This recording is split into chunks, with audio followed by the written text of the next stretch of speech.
আসসালামু আলাইকুম ওয়া রাহমাতুল্লাহি ওয়া বারাকাতুহু। পবিত্র ঈদ উল ফিতরের শুভেচ্ছা দেওয়ার যে সময়, এই সময় তো প্রায় 3 দিন যাবত অসুস্থ, তারপরে লেট। সবাইকে ঈদ মুবারক। আজকে অনেকটা সুস্থ। তো আমার সাথে আছেন আমার পরিবার, ইসুবের আম্মু এবং আমার একমাত্র সন্তান ইসুবের আম্মু। তো ঈদ প্রত্যেকের জীবনে নিয়ে আসুক আনন্দ, ঠিক না? তো আমরা হয়তো বা ঈদে, বিশেষ করে আমিও অসুস্থ থাকার কারণে ওই ঈদের আনন্দটা তেমন হয় না। আজকে ঈদের পরবর্তী দিন আমরা ঘোরাঘুরি করলাম, বাসায় একটু সময় দিচ্ছি। তো ইউসুফ, তোমার ঈদ কেমন কাটলো? খুব ভালো গিয়েছে। তো ইউসুফের আম্মু যেহেতু অসুস্থ মোটামুটি। জীবন এবং জীবিকার যে তাগিদ, জীবন হচ্ছে একটি যে বহমান স্রোত। আমরা যেহেতু মানুষ কি সামাজিক জীব, মানুষ, তাকে সমাজ নিয়ে চলতে হয়। মানুষ এরকম না যেরকম আমরা ঈদগাহতে গেছি, নামাজ পড়ছি, সম্মিলিতভাবে মানুষ বসবাস করে। কিন্তু সমাজের মধ্যে কিছু ত্রুটি বিচ্যুতি থাকে, কিন্তু অনেক সময় সমাজের অনেক ত্রুটি বিচ্যুতিগুলো সংশোধনের জন্য সময় নেয়।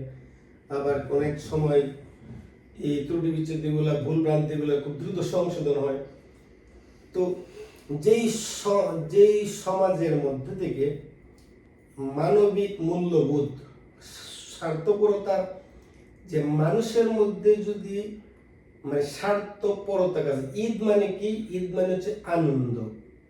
এই আনন্দটা বিশেষ করে মুসলিম সম্প্রদায় যারা আছি, আমরা ধর্মীয়ভাবে দুইটা ঈদ, এর মধ্যে যে আমাদের ঈদ উল ফিতর, যেটা ওই ঈদের যে সমগ্র পৃথিবীতে মুসলিম মাঝে ঈদ পালন করে, এই ঈদের মধ্যে দিয়ে মানুষের অতীতের দুঃখ গ্লানি মানে কি? মানুষের যে কষ্ট থাকে, অনুরাগ, অভিযোগ, সবকিছু ভুলে গিয়ে মানুষ এখন নতুন ভাবে পথ চলা, এবং ফ্রেশ। এটা হচ্ছে কি ঈদ মানে। এরপর আনন্দ আসে। এবং তোমার মনে যদি কষ্ট থাকে, তোমার যদি সমাজে আমরা সম্মিলিতভাবে একটা ঈদে সালাম করা, আত্মীয় স্বজনের বাড়িতে যাওয়া আসা, খোঁজখবর নেওয়া, কোলাকুলি করা, ওইগুলো সামাজিক ঈদ। যদি তোমার সাথে একজনের ভালো সম্পর্ক না থাকে, তুমি যদি কাউকে মন থেকে ভালো না বাসো, বা তার প্রতি তোমার ঘৃণা আসে, তাহলে কি তোমার জন্য আর আমার জন্য কি এটা ঈদ? এটা তো ঈদ না। ঈদ কাদের জন্য? ঈদ হচ্ছে ওই সকল ব্যক্তিদের জন্য। সার্বঙ্গীভাবে ঈদ মানে আনন্দ। কিন্তু এখনো আমাদের মুসলিম সম্প্রদায়ের মধ্যে আমরা নামমাত্র ঈদ উদযাপন করি, কিন্তু আমাদের মধ্যে সংশোধনী নেই। কিন্তু আমাদের মধ্যে যে সমস্যাটা দেখা দেয়, যে মানুষের মধ্যে আমরা অনেক সময় মনে করি যে সংখ্যায় বেশি হলেই মনে হয় যে ওইটা সঠিক, আর যদি সংখ্যায় কম হয় ওইটা বেঠিক। এখন সেই ক্ষেত্রে যে বর্তমান জমানায় বা বর্তমান পরিস্থিতি সামাজিক, অনেক সময় দেখা যায় মিথ্যাবাদীদের সংখ্যা অনেক বড় হয়, দুষ্ট লোকের দল অনেক বড় ভারী হয়, সৎ লোকের সংখ্যা অনেক কম হয়, সৎ লোকের সঙ্গী অনেক কম হয়। এই জন্য যদি 1000 মানুষের মধ্যে যদি একজন সৎ লোক থাকে, আর যদি 9999 জন মানুষ যদি অসৎ হয়ে যায়, সেই ক্ষেত্রে আমাদের ধর্ম হিসাবে কার মূল্য বেশি? সৎ লোকের। কিন্তু অসৎ লোকের কিন্তু পাল্লা তো বাড়ে। কিন্তু মানুষ হিসেবে আমরা চোখ দিয়ে যা দেখি ওইটাকে আমরা বিবেচনা করি। মনে করলাম এটা একটা বুট, ইলেকশন হইলো, বুটে যার দল বেশি পড়লো সেই জয়যুক্ত হইল। কিন্তু এটা ইনসাফ না। ইনসাফ হচ্ছে এটা আমাদের সমাজ, আল্লাহ আমাদেরকে, মানুষকে আশরাফুল মাখলুকাত হিসেবে সৃষ্টি করেছেন, সৃষ্টির সেরা সৃষ্ট। পৃথিবী সৃষ্টির পর থেকে প্রত্যেক পরিবার, সমাজ, রাষ্ট্র প্রত্যেক জায়গাতেই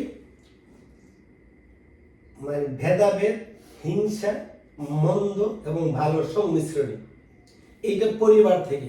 এখন দেখা গেল আপনার মনে কর তোমার পরিবারে 10 জন মেম্বার, 12 জন মেম্বার, 5 জন মেম্বার, এক্সাম্পল হচ্ছে 4 জন মেম্বার। এখন 4 জন মেম্বারের মধ্যে যদি কোনো একজন মেম্বার মনে করো এক্সাম্পল, সে তোমার মানে কোনো অপরাধী না, বা বা যে কোনো একটা অপরাধ, মনে করো এক্সাম্পল তার একটা অপরাধ আছে, কিন্তু এইটা মানে ওই পরিমাণ অপরাধ না যে অপরাধের যে ডেটা ক্ষমা অযোগ্য। কিন্তু আমাদের সমাজে দেখা যায় সংখ্যায় মনে করো তোমার 4 জন একদিকে, আর মনে করো এক্সাম্পল আমি তোমরা 3 জন মিলে আমার চাইতে বহুগুণ বেশি অপরাধে তোমরা অপরাধী, অভিযোগে অভিযুক্ত, সব দিক দিয়ে ক্যালকুলেশন করলে, কিন্তু তোমরা দুষ্ট প্রকৃতির লোক হয়, তোমাদের মধ্যে ঐক্য আছে। কারণ সমাজে দুষ্ট লোকদের মধ্যে কি থাকে? ঐক্য থাকে, ইউনিটি থাকে, একতা থাকে। সৎ লোকের তো সংখ্যা থাকে, সৎ লোকের সাথে লোক থাকে কম। এখন দেখা গেল মানুষ তো দেখে কি, সমাজ দেখে কি, কার পক্ষে কত জনসমর্থন, কার পক্ষে কত লোক। 10 জন লোক যদি তোমার পক্ষে এসে সাপোর্ট দেয়, আমি যদি সত্যবাদী আর একজন এসে বলবো 10 জন যেটা বুঝতেছি এবার 1 লাখ কথা। কিন্তু মানুষ যে ওইভাবে যদি কেউ জাস্টিফাই ক্যালকুলেশন করে, ওইটা আমাদের সমাজ ব্যবস্থাতে এটা ভুল। তো এই জন্য সমাজ পরিস্থিতি উপর নির্ভর করে মানুষকে জাস্টিফাই করতে হবে। আমি ব্যক্তিগত সবসময় মানুষের ব্যক্তিত্ব এমন এক জিনিস, তুমি অসৎ লোক, দুষ্কৃতিকারী, যারা ঘটনা করে, যারা পরিবারের মধ্যে ইচ্ছাকৃতভাবে যেই ভুলগুলা না ধরলে সংসারে চলে, হ্যাঁ, সংসারের শান্তি শৃঙ্খলার জন্য যে জিনিসগুলো বর্জন করা দরকার, ওইগুলো বর্জন না করে নিজের কৃতিত্ব জাহির করার জন্য বিভিন্ন সময় দেখা যায় সমাজের মধ্যে মানে একজন সমাজের লিডার তার নেতৃত্ব মানে টিকিয়ে রাখার জন্য প্রতিপক্ষর যে নেতা থাকে তার প্রতি বিভিন্ন মানহানিকর এবং বিভিন্ন ধরনের ভিত্তিহীন উচ্চারণা করে, গুজব রটনা করে, এই মুখ ভালো না, এই মুখের চরিত্র এই মুখে সেই, কিন্তু ওই লোকের চাইতে তার কি কি আছে ত্রুটি ওইটা সে দেখতে ইচ্ছুক না। যদি যতক্ষণ পর্যন্ত তার হাতে ক্ষমতা থাকবে, সে চিন্তা করে যদি অন্য একজনের প্রশংসা, অন্য একজনের গুণগান আমার প্রতিপক্ষকে আমি করি, প্রতিপক্ষ না, মুসলিমদের ভাই, একজন মুসলমান যেরকম মুসলমান ভাই, যে ভাই আর রক্তের বন্ধন, তো ভাই আছে যারা একই মায়ের গর্ভ থেকে জন্ম নিচ্ছে, এরা তো সহোদর বা রক্তের ভাই। এরপরও দেখা যায় রক্তের বন্ধনের মধ্যে অনেক সময় দেখা যায় ওই হিংসার কারণে রক্তের বন্ধন অনেক সময় নষ্ট হয়ে যায়। ওইটা বিভিন্ন স্বার্থ সবচেয়ে বড় বিষয় হচ্ছে মানে ফ্যামিলিগত দিক দিয়ে অনেকের নেতৃত্ব চায় যে আমার পরিবারে আমার প্রতি চলন্ত, আমি ফ্যামিলির বড়, আমার কথায় মা চলবে, আমার কথায় বাপ চলবে, আমার কথায় ভাইয়ান চলে, পরিবার চলবে। যদি আমার কথা মতো চলে, যদি আমরা 5 ভাই হয়, আমার 5 বোন হয়, যদি কোনো বোনও যদি আমার কথায় না চলে, আমার কথায় না বসে, বা আমার ভাইয়ান আমার নয়, তাইলে আমরা বাকি 4 জন মিলে তাকে অ্যাভয়েড করবো। ঠিক আছে, যদি সে অন্যায় করে অ্যাভয়েড করবে, যদি সে লিগ্যাল হয় তাকে তো মেনে নিতে হবে না।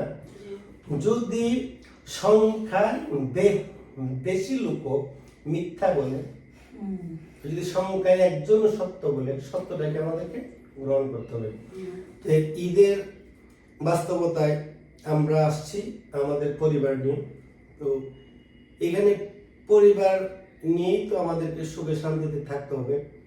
ধর্মীয় বিধান তো ঈদ উদযাপন শেষে সবার জন্য দোয়া রইল। তবে যেই বিষয়টা সবসময় আমি বলি, আমি ব্যক্তিগতভাবে স্পষ্টবাদী লোক।